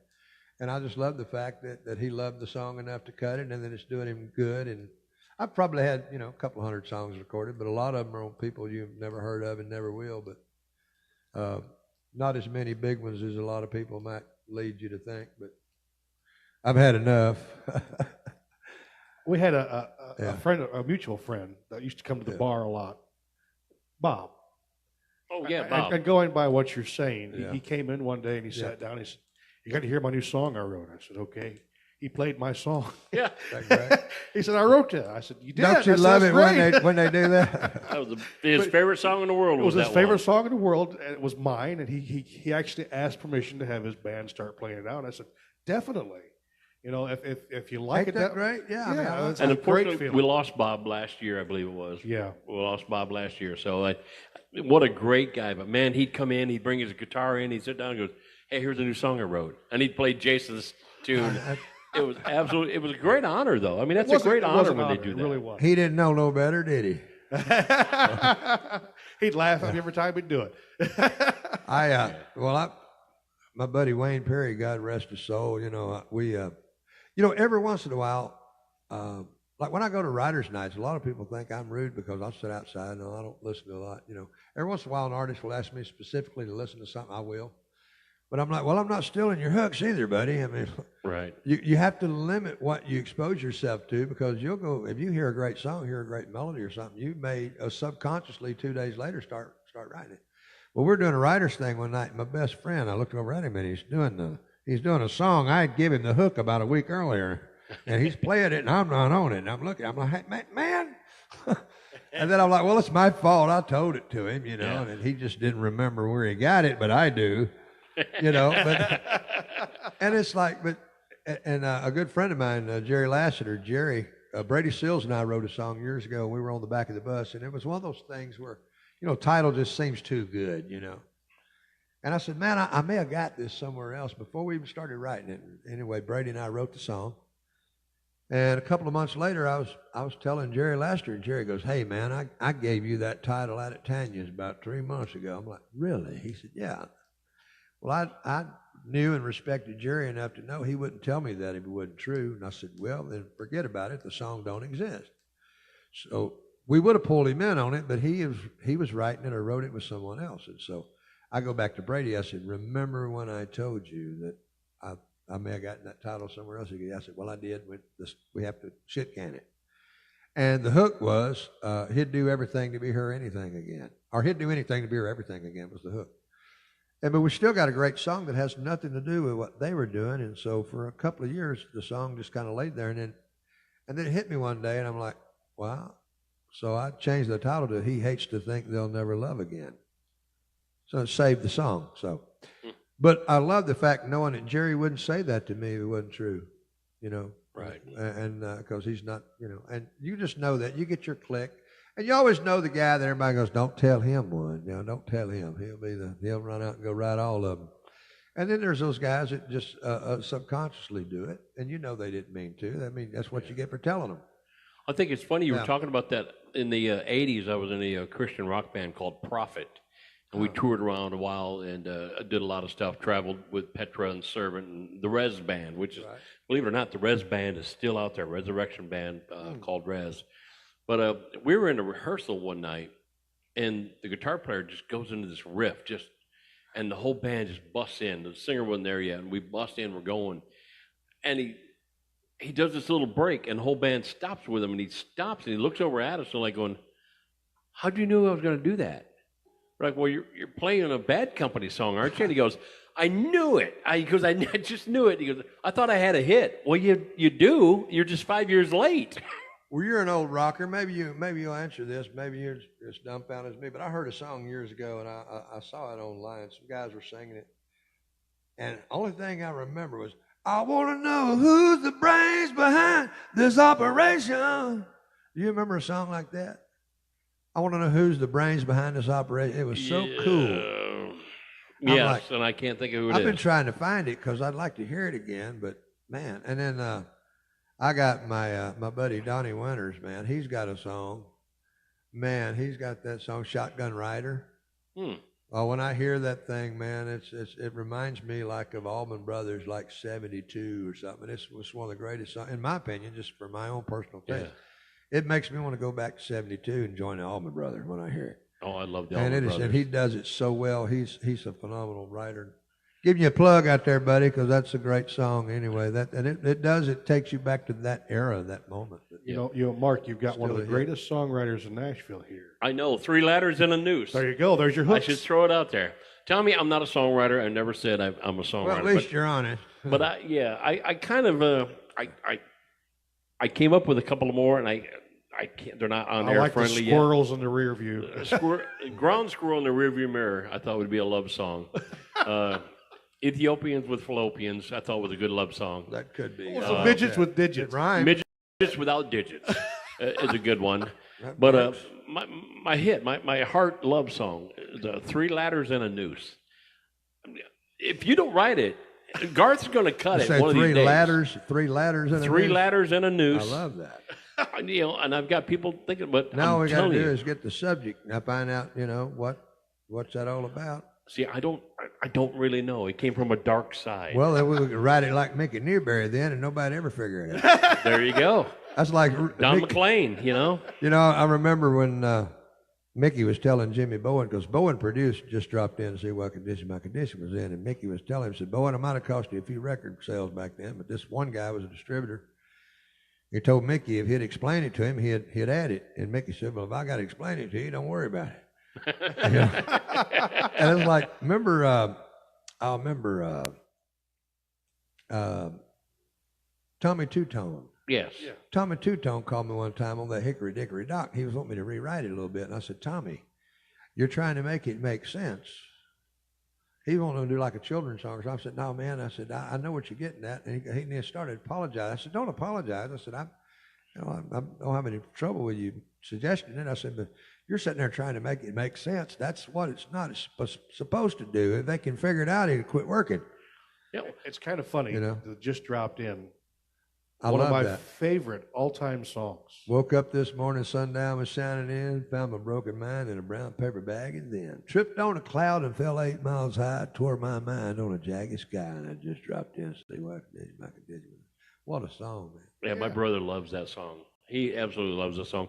But how many cool songs that are so obscure and so odd? 25 or 64. Yeah. People are still trying to figure out what they're talking about. Oh, you know what's so funny, man? I'm like, until until the internet came along and we could get the lyric, who knew a boogie on reggae woman? Who knew it was boogie on reggae woman? Because you couldn't understand what the hell Stevie was saying, but it sounded good. And it got a Davida. And almost like, and be a ribbon in the sky for our love. I'm like, ribbon in the sky? Yeah. I'm still trying to figure out, well, ribbon, is it one of them airplanes with the thing? I don't know, but I'm listening. I love that song. It's such a great, timeless song. I'm listening to it the other day, and I love that opening piano line. I mean, There'll be a ribbon in the sky. I'm like, where's he going with that? Well, that's kind of like America. Yeah. Is that alligators in the sky? Why is there an alligator Well, in the sky? America, you got to remember the Picture band yourself in a boat on a river, Yeah, when you got- tangerine trees and marvelous sky. when your big, Yeah. your hit is Horse or No Name.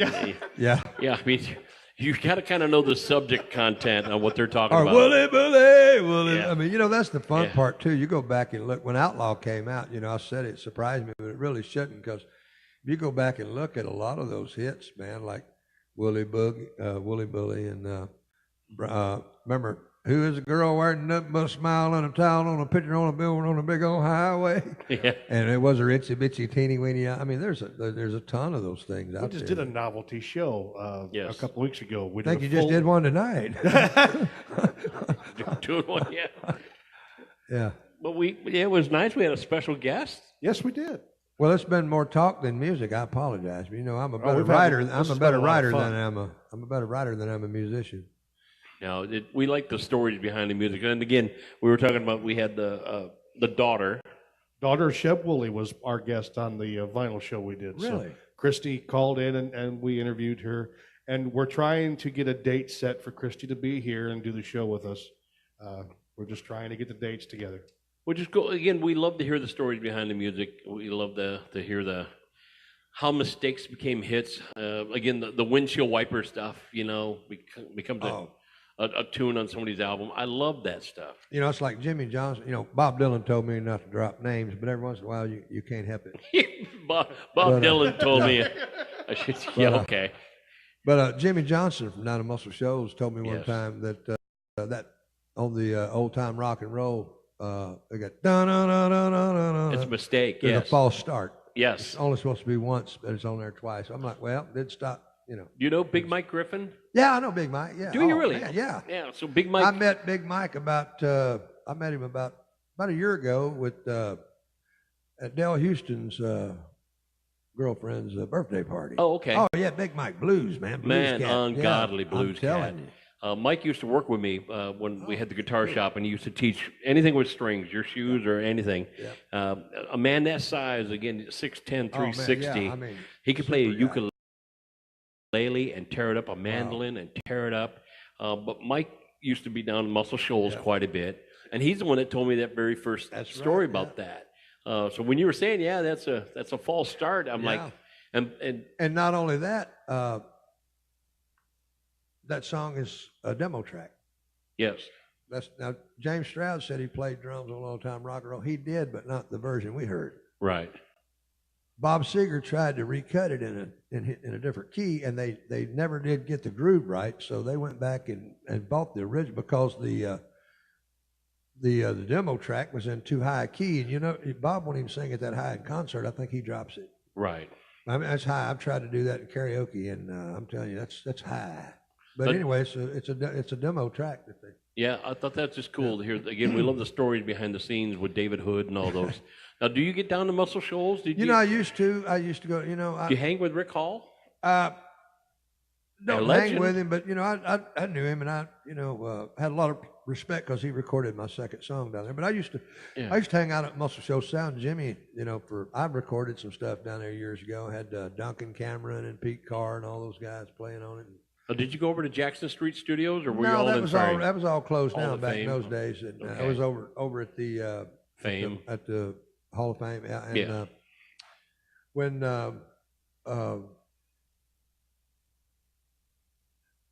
I think Jackson Highway, I don't know if they've got it open now or not, but Billy Lawson just got the old Wishbone down there. Billy's got it up and running. Okay. But I was actually down there. I was running through, and I'm trying to think of the guy's name. He was Tommy Woodford. Okay. I just met him down there the other day. Man, I really just fell in love with the guy. He's back in Muscle Shoals, but he was the guy that started that studio. Anyway, And what's in the water down there? It's so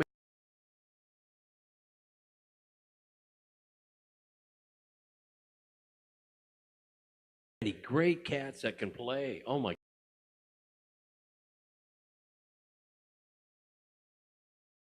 gosh. well,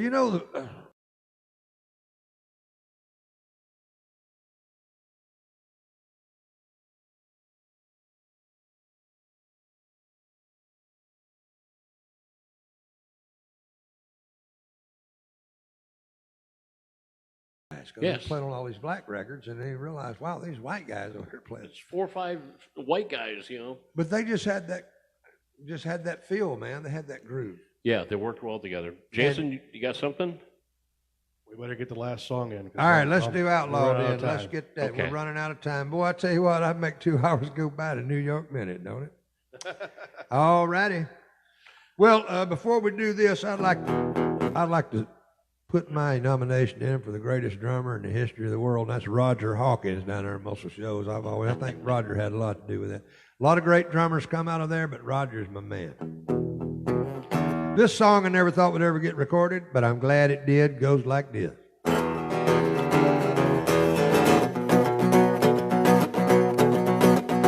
I'm Indian outlaw, half Cherokee and Choctaw. My baby, she's a Chippewa, Lord, but she's a one of a kind. Everybody call me Bear Claw. The village chief is my pal paw. I'm getting an order from my mama, Lord, she makes them off the line. Or you can find me in my wigwam. I'll be beating on my tom-tom. Pull out my peace pipe, smoke some. Hey, pass down the line. I ain't looking for trouble. We can ride my pony double and make your little heart bubble, girl, like a glass of wine. I can kill a deer buffalo with an arrow and a hickory bow. Hey, from 100 yards, don't you know, Lord, I do it all the time. I remember when the medicine man caught running water in my hand, dragged me around by my headband. Lord said I wasn't her kind, 'cause I'm an Indian outlaw, half Cherokee and Choctaw. My baby, she's a Chippewa, Lord, but she's a one of a kind. Everybody call me Bear Claw. The village chief is my pawpaw. Getting an order from my mama, Lord, she makes it off the line.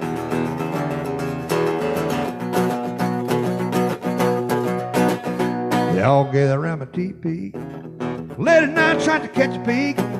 And me and nothing but my buffalo breeze, Lord, I got them standing in line. I'm an Indian outlaw, half Cherokee and Choctaw. My baby is Chippewa, Lord, and she's one of them. 1 little, 2 little, 3 little Indians, 4 little, 5 little, 6 little Indians, 7 little, 8 little, 9 little Indians, 10 little Indian outlaw.